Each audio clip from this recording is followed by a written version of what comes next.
6वी समाज या वर्गामधील समाज या पाठांतर्गत नवीन धर्माचा उदय या पाठातील प्रश्नोत्तरांचा या तासाला आपण अभ्यास करणार आहोत। पहिला प्रश्न असा आहे, तर योग्य शब्दांचा वापर करून रिकामा जागा भरा। तर पहिला आहे, गौतम बुद्धांचा जन्म टिंबाटिंबा येथे झाला, त्याचं उत्तर आहे लुंबिनी येथे झाला। दुसरा आहे, बुद्धांनी आपला उपदेश टिंबाटिंबा या भाषेत सांगितला, त्याचं उत्तर आहे पाली या भाषेत सांगितला। पुढे जिन म्हणजे टिंबाटिंबावर मिळवलेला विजय होय, तर जिन म्हणजे मोहावर मिळवलेला विजय होय। पुढचा येथे पार्श्वनाथ हे जैन धर्माचे 23वे तीर्थंकर होय। पाचवा येथे जैन धर्मात पांढरे वस्त्र परिधान करणारे हे श्वेतांबर पंथाचे होय।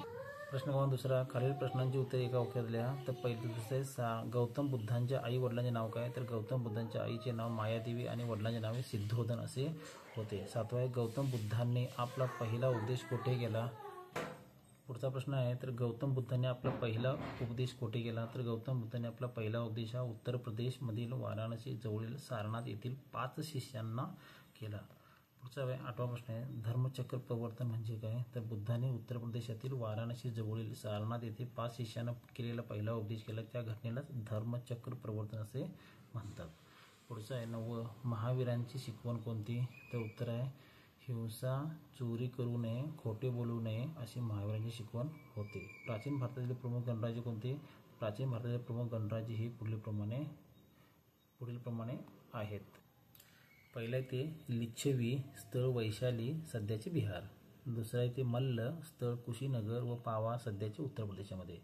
तिसरा आहे ते शाक्य, स्थळ कुठले? कपिलवस्तू सध्या भारत नेपाळ सीमेवरती। चौथा आहे वज्जी संघ, स्थळ वैशाली 8 गणांचे एकत्रित संघ होता।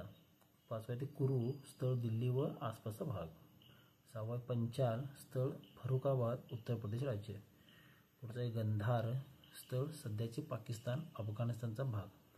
पुढचा आहे 8वा कांतीपूर किंवा कांती, कधी गणराज्य म्हणून नमूद होते। महाभारताशी संबंधित अशा प्रकारची गणराज्य ही प्राचीन काळी अस्तित्वात होते।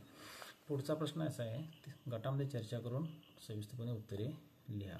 पहिला प्रश्न आहे, गौतम बुद्धांची शिकवण। उत्तर आहे, शुद्ध जीवन आणि चिंतन यांच्या सहाय्याने ज्ञानप्राप्ती करून घेणे हे बुद्धांचे ध्येय होते। त्यांनी याला धम्म म्हटले आहे। जग प्रचंड दुःखाने भरले असून आशा हे दुःखाचे मूळ आहे। ज्याने आशेवरती विजय मिळवला त्याला मोक्षप्राप्ती मिळेल। दुःख निवारणासाठी त्यांनी उत्तम जीवन, उत्तम संकल्प, उत्तम भाषा, उत्तम कार्य असे 8 मार्ग सुचवलेले आहेत, ज्याला अष्टांग मार्ग असे म्हणतात।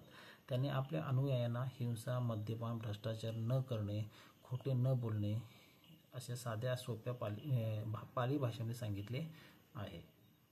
प्रश्न चौथा असा आहे, अ गटातील यादी ब गटाशी जुळवायचा आहे। अ गट दिलेला आहे, इथं ब गट दिलेला आहे। अ गटामध्ये गौतम बुद्ध, महावीर, वज्जी, श्रवणबेळगोळ, त्रिपिटक असं आहे। ब गटामध्ये गणराज्य, बुद्धांचे पवित्र ग्रंथ, जैन धर्माचे केंद्र, बौद्ध धर्माचे संस्थापक, 24वे तीर्थंकर।